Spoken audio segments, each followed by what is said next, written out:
Hello, आज हम हिंदी व्याकरण में रस पढ़ेंगे। रस का अर्थ क्या होता है? आनंद। संधि विच्छेद क्या है? रस प्लस अच।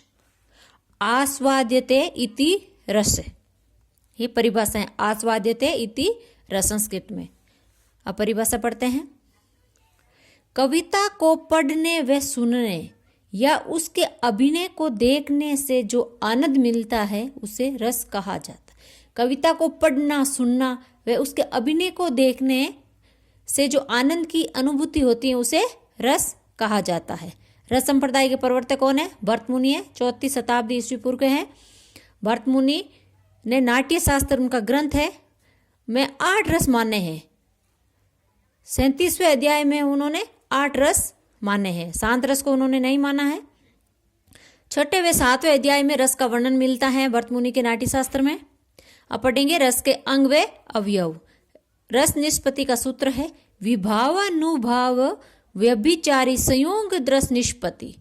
ये भरत मुनि ने सूत्र दिया है, विभावानुभाव व्यभिचारी संयोग रस निष्पत्ति। अब पढ़ेंगे रस के अंग। अंग 4 है, स्थायी भाव, विभाव, अनुभाव, व्यभिचारी या संचारी भाव। अब एक एक को विस्तार से पढ़ेंगे। पहले स्थायी भाव, वे भाव जो मानव के चित्त में स्थायी रूप से रहते हैं। वे भाव जो मानव के हृदय में स्थायी रूप से रहते हैं उन्हें क्या कहते हैं? स्थायी भाव। स्थायी भाव 9 है। स्थायी भाव 9 और 9वीं रस है। रति, रति का रस क्या होगा? श्रृंगार। उत्साह वीर, क्रोध रौद्र, जुगुप्सा विभत्स, विस्मय अद्भुत, शम शांत, हास हास्य, भय भयानक, शोक करुण। इसका सूत्र है रह कस जबहु विषम। ये क्या है? स्थायी भाव है। श्री हरि कवि भवि अशांत, ये क्या है? रस से। ये शॉर्ट में सूत्र है, ये याद हो जाएगा तो ये स्थायी भाव और रस आसानी से याद हो जाएंगे। दूसरा है विभाव। विभाव का अर्थ है कारण। विभाव 2 प्रकार के हैं, आलंबन और उद्दीपन। आलंबन भी 2 प्रकार के, आश्रय और विषय। आश्रय क्या होता है? जिसके, और विषय क्या होता है? जिससे। उद्दीपन संधि विच्छेद क्या है? उत प्लस दी प्लस न। उद्दीपन भी 2 प्रकार के, जड़ और चेतन। जड़ क्या होती है? प्रकृति। और चेतन में क्या होते हैं? मानवीय क्रियाएं होती है। अब पहले है आलम्बन। आलम्बन का प्रकार क्या है? आश्रय। उदाहरण देखते हैं। राम ने सीता को देखा। राम, राम क्या यहाँ? आश्रय है। सीता क्या यहाँ? विषय है। फिर विषय क्या है? सीता ने राम को देखा। अब सीता यहाँ क्या हो गई? आश्रय हो गई। सीता ने राम को देखा, ये राम क्या हो गया? विषय हो गया। अब दूसरा उद्दीपन था वे दीप जो और अधिक प्रज्वलित हो वह उद्दीपन होता है। तीसरा है अनुभाव। दूसरा था विभाव और तीसरा है अनुभाव। अनुभाव क्या होता है? आश्रय होता है, बाद में आने वाले भाव। अनुभव में शारीरिक क्रियाएं होती हैं, वे अनुभव कहलाते हैं। अनुभव के भी 4 प्रकार हैं, कायिक, वाचिक, आहार्य और सात्विक। कायिक में क्या होता है? शरीर, हाथ पैर। और वाचिक में मुख होता है। आहार्य में क्या होता है? वेशभूषा, आश्रय की वेशभूषा। और सात्विक क्या है? सात्विक के 8 प्रकार हैं। सात्विक के 8 प्रकार हैं। वे शारीरिक क्रियाएं जिन पर हमारा नियंत्रण नहीं चलता, शरीर पर जिनका नियंत्रण न हो, वो सात्विक अनुभव कहलाता है। 8 प्रकार के। स्वेद, स्वेद का अर्थ होता है पसीना। स्तंभ, जड़ या खंबा।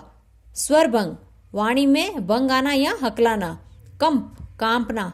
विवर्णीय, चेहरे का रंग उड़ना। इसका संधि विच्छेद है वी प्लस 1 प्लस य। अक्षु, आंसू। प्रलय, मूर्छित। रोमांच, रोम खड़े होना, रोंगटे खड़े होना। अब इसके उदाहरण देखते हैं। इधर उर्मिला मुग्ध गिरी, कहकर हाथ धड़ाम गिरी। इधर उर्मिला मुग्ध गिरी, मुग्ध गिरी, कहकर हाथ धड़ाम गिरी। देखो इसमें क्या दिखा रहा है? कौन सा सात्विक है? इसमें परले है, क्योंकि इधर उर्मिला मुग्ध गिरी, एकदम मतलब इस तरह खड़ी थी और कहकर हाथ धड़ाम एकदम से मूर्छित होकर गिर गई, तो क्या होगा इसमें? परले। मोती जैसे बड़े बड़े टप टप आंसू टपक पड़े। देख, मोती जैसे, एकदम मोती के जैसे बड़े बड़े आंसू टप टप आंखों से गिर रहे थे, वो क्या है? अक्षु। अक्षु का अर्थ क्या होता है? आंसू। कौन सा सात्विक होगा? अक्षु। जल की भरी लाल कनी जल की, जल की भरी लाल कनी जल की, पुर सूख गए मधुर अद्रादर। देख, जल की भरी लाल कनी जल की, एकदम झलक रहे थे लाल कण की तरह, एकदम मोटे लाल कण की तरह झलक रहे दिख रहे थे, पुर सूख गए, और होठ उसके पूरे मधुर मधुर होठ थे वो पूरे सूख गए थे। वो क्या है? स्वेद मतलब क्या होता है? पसीना। तो क्या कौन सा सात्विक हो जाएगा? स्वेद। फिर है कहना को देखती देवतासी, वृषभान लली ने हली न चली। कहने को देखती देवतासी, कहना को देखती वो देवता की तरह, वृषभान लली ने हली ने चली, नहीं तो इधर हिली ना उधर हिली, एकदम स्तंभ रह गई। क्या हो गया? वो जड़ एकदम खंबे की तरह स्तंभ रह गई। अब चौथा प्रकार है संचारी भाव। संचारी भाव कितने हैं? 33 है। वे भाव जो रस प्रक्रिया के दौरान पानी के बुलबुले की भांति ऊपर उठते हैं और विलीन हो जाते हैं। वे भाव रस प्रक्रिया के दौरान पानी की बुलबुले की तरह ऊपर उठते हैं और वापस विलीन हो जाते हैं, वो क्या कहलाते हैं? संचारी भाव। संचारी भाव कितने हैं? 33 है। पहला है गर्व। गर्व का अर्थ क्या होता? श्रेष्ठ या समझना। ग्लानि पश्चाताप। मति संदेह के बाद निर्णय पर पहुंचना। मोह आंख कान का काम ने करना, डूबना, मोह में डूब जाना। मरण मरने से पहले की दशा। मद नशा होता है, थोड़ा झुकना, थोड़ा हंसना। श्रम क्या होती है? थकावट। शंका अनिष्ट होना। स्वपन सपना। स्मृति पूर्व की घटनाओं का दोहराव। हर्ष मन की प्रसन्नता। धृति धैर्य। निंद्रा नींद आना। निर्वेद, निर्वेद का अर्थ होता है वैराग्य। असूया ईर्ष्या उत्कर्ष या निंदा। अपस्मार मिर्गी आना, बीमारी, हाथ पैर का जुड़ना, ये क्या एक बीमारी है। अभित्ता छिपाना, हाव भाव। हर्ष भय लज्जा, ये क्या है? भाव है। एमर्स असहनशीलता। अपमान अपने का या अपनों का, इसमें क्या होगा? अपमान। दैन्य हीनता। हीनता में क्या होगा? अपने आप को हीन समझना, नीचे नीच मतलब नीचे समझना, कि मतलब मैं नीच जाति का हूं, ऐसे। त्रास अचानक कारण से चौंक कर डरना। आवेग हड़बड़ाहट। उग्रता अपराध आदि करने के बाद चंडता। उत्सुकता कार्य सिद्धि में विलंबन का एहसास होना। आलस्य काम करने की इच्छा नहीं होना, आलस होना। उन्माद पागलपन होना, पल में रोना, पल में हंसना, ये क्या है? पागलपन है। जड़ता स्तंभ हाथ पैर का कार्य में असमर्थता। चपलता स्थिर होकर न बैठना। चिंता क्या होती है? चिंता करना, किसी चीज की चिंता करना।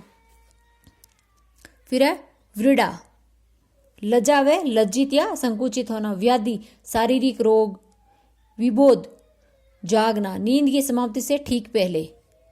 वितर्क पक्ष विपक्ष में बोलना। विषाद क्या होता है? दुख होता, मन का दुख होता। अब कुछ उदाहरण देखते हैं। हे सारथे है द्रोण क्या, आवे स्वयं देवेंद्र भी, वे भी ने जीतेंगे समर में, आज क्या मुझसे कभी। क्या? हे सारथे हे द्रोणे क्या, हे सारथे हे द्रोणे क्या, आवे स्तंभ देवेंद्र भी, वे भी ने जीतेंगे समर में, कि इस युद्ध में वो भी नहीं जीत सके, जीतेंगे। आज क्या मुझसे कोई भी आ जाए, चाहे द्रोणाचार्य आ जाए, कोई आ जाए, आज मुझसे कोई नहीं जीत सकते हैं। इसमें कौन सा संचारी भाव होगा? गर्व। गर्व मतलब होता है अपने आप को श्रेष्ठ समझना। इत ते उत ते इत, पलक ने कहूं ठहराती, जकने परती चक्री भई। ये क्या? इत ते उत ते इत, पलक ने कहूं ठहराती, क्या कभी इधर कभी उधर, एक मतलब एक मिनट इधर उधर एक जगह नहीं ठहर रही, कभी इधर कभी उधर। झकने परती चक्री भई, उसको एक मिनट का भी वो नहीं है कि एक जगह ठहर जाए, नहीं, कभी इधर कभी उधर वो देख रही है। क्या है इसका संचारी भाव? क्या होगा? चपलता। चपलता का क्या अर्थ है? इस तरह होकर न बैठना। झुकती हंसती झुकी झुकी, हंसी हंसी देख। क्या है? झुकती हंसती, कभी झुके हंस रही है, कभी हंसी झुक झुक के हंस रही है। क्या है? मंद या नशा है, कभी हंसना कभी रोना, ये क्या है? मंद है।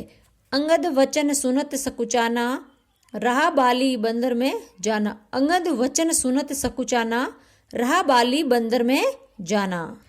इसमें क्या होगा, अंगद वचन सुनत के वचन सुन के संकुचान, एकदम वो मतलब लज्जित हो रही है, रहा बाली बंदर में जाना। क्या है इसका, वृडा, वृडा मतलब होता है लज्जित होना, लज्जा आना, संकुचित होना।